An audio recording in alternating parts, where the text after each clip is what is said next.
How's it going, ladies and gents? My name's Andy, and today we're gonna take a look at a guy by the name of Martin Pistorius, who was clinically identified as a vegetable for about 4 years of his life.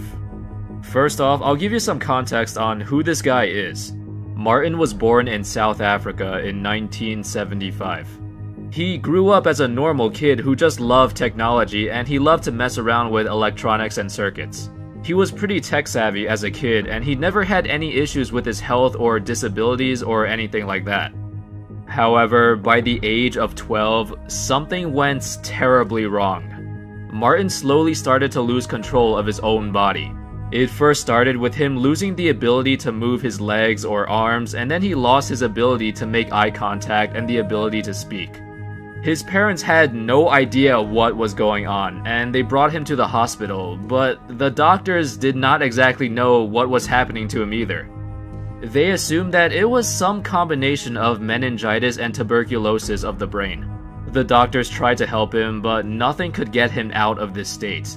For the next 4 years, Martin was identified as being in a persistent vegetative state, or PVS.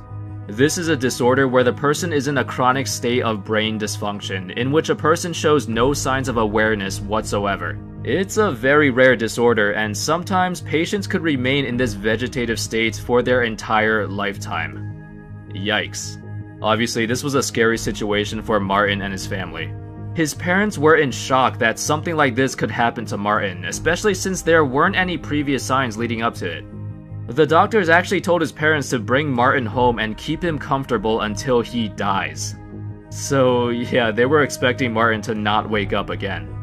However, his mom said that Martin just kept going and going. For the next 4 years, until he was 16 years old, his dad would help him get dressed, feed him, give him baths, and even set alarm clocks so he wakes up on time like a normal person. However, usually when a person is in a vegetative state, they are unaware of their surroundings, but Martin actually knew what was going on, which made this whole thing even weirder. According to an interview years later, Martin said that he started to slowly wake up about 2 years after he got diagnosed. He couldn't do anything, but he could listen and hear what was going on. He said that, yes, I was there, not from the very beginning, but about 2 years into my vegetative state, I began to wake up. He started to regain his awareness by the age of 14, although he still couldn't talk or move his body at this point.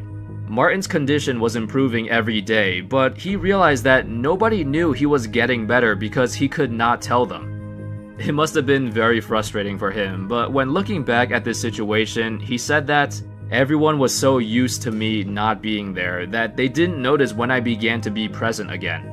The stark reality hit me that I was going to spend the rest of my life like that, totally alone.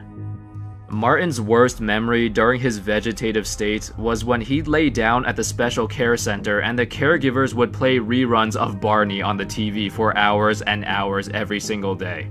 It got to the point where it was driving him insane, and he had to do something about it.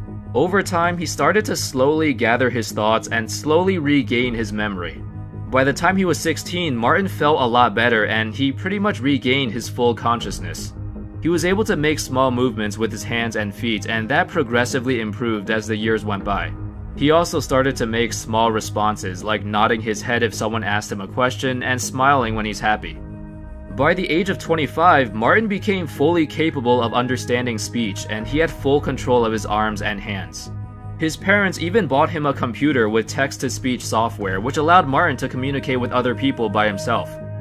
At this point, life was going well for Martin. In 2008, when he was 33 years old, his sister introduced him to his future wife, Joanna, who was from the UK. Then in 2009, Martin moved to the UK and they got married. So it was a happy ending. Martin was able to escape from that vegetative state that he was in early in his life and almost fully recover from it. Nowadays, he still has some trouble standing up and walking, but he has complete control over his upper body. Overall, it was just an amazing recovery for a guy who even the doctors believed would be dead in a couple of years. As of today, Martin is very happy and just living his life. In 2011, he even co-authored an autobiography of his life and going through that ridiculous period of time when he was identified as a vegetable.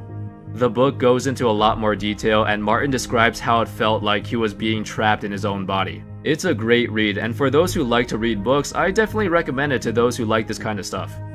So anyway, in 2015, Martin also gave a TED Talk about this experience. He says how even though he started to slowly regain his consciousness, nobody else knew it because he had no way of communicating.